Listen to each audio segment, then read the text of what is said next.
Salut à tous, bienvenue dans ce nouvel épisode de Tech Express. Aujourd'hui on parle des nouveaux iPhone 13.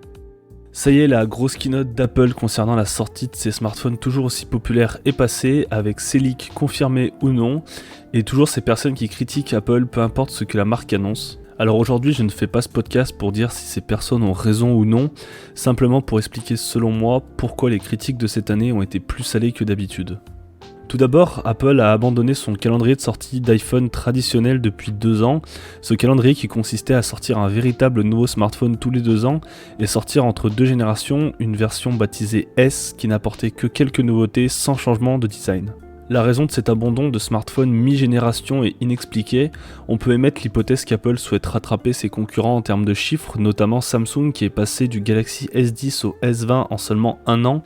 Mais cette hypothèse me semble un peu bancale puisqu'Apple sait que la marque iPhone est une marque très forte, donc peu importe le nombre derrière, les nouvelles versions seront toujours des cartons, donc pas vraiment besoin de numéros derrière pour prouver leur puissance par rapport aux concurrents.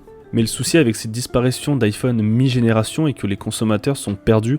En effet, il faut voir juste les critiques que l'iPhone 13 a subies puisqu'en réalité il ne s'agit que d'un iPhone 12S selon moi.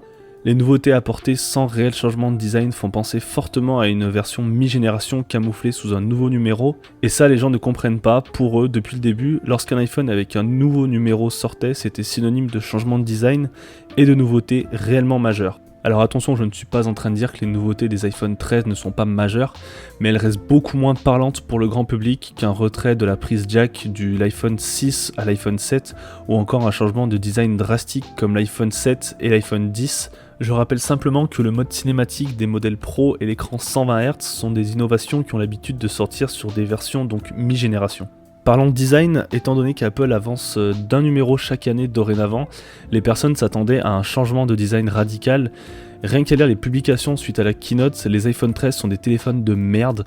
La raison, Apple n'a pas réellement innové côté design, mais la vraie question à poser à ces personnes est comment voulez-vous innover côté design dans un marché aussi mature que celui du smartphone ? Puisque oui, le marché du smartphone est devenu un peu ennuyant je trouve. Entre les leaks 6 mois avant les conférences, le peu d'innovation drastique, l'ennui commence à se faire sentir. Mais si on prend en compte que le smartphone que nous connaissons existe depuis 15 ans bientôt, il faut reconnaître qu'il est devenu très difficile d'innover puisque le marché est mature et très concurrentiel, et côté design c'est la même chose malheureusement. Je pense au fond que les personnes réclamant un nouveau design d'iPhone chaque année sont des personnes qui sont souvent de smartphones et veulent sans doute une nouvelle apparence de leurs produits pour se montrer auprès des autres. Quel est l'intérêt sinon de râler auprès d'Apple qui ne change pas de design chaque année puisqu'en majorité les consommateurs changent de smartphone tous les 2 voire 3 ans minimum. Donc les personnes qui achètent un iPhone tous les 3 ans auront à coup sûr un nouveau design. Ce genre de personnes ne recherchent pas en premier lieu l'apparence extérieure du smartphone mais sa fiabilité et son efficacité au quotidien.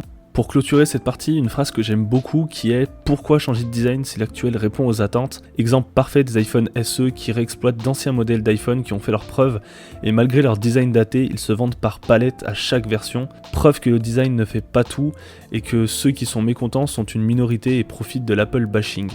Une transition parfaite, parlons pour finir du fameux Apple bashing.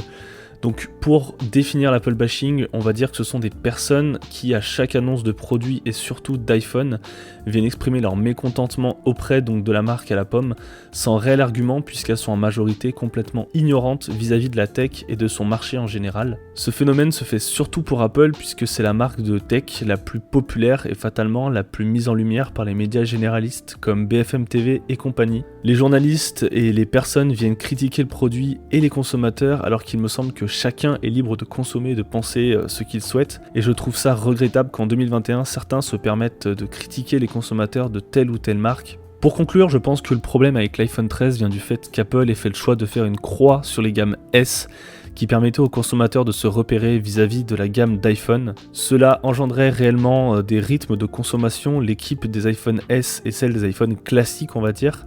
Je ne pense pas que l'on entendra parler d'un iPhone S avant longtemps, si ce n'est jamais. Quoi qu'il en soit, comme tout passionné de tech, ce qui m'intéresse c'est le produit en lui-même et non pas son naming. On arrive à la fin de cet épisode, alors il est un petit peu spécial puisque c'était un mini coup de gueule / billet d'humeur. Donc vous ne retrouvez pas de source en description, mais de toute façon vous tapez iPhone 13 sur Twitter ou sur Facebook et vous aurez des sources, je pense. J'espère en tout cas que ce podcast vous a intéressé, je vous remercie d'avoir pris le temps de m'écouter. Comme d'habitude, j'attends vos réactions dans les commentaires, n'hésitez pas à liker, à vous abonner si le contenu vous plaît et que vous ne souhaitez ne pas manquer les prochains épisodes. Je vous souhaite une bonne journée ou bonne soirée et à la prochaine.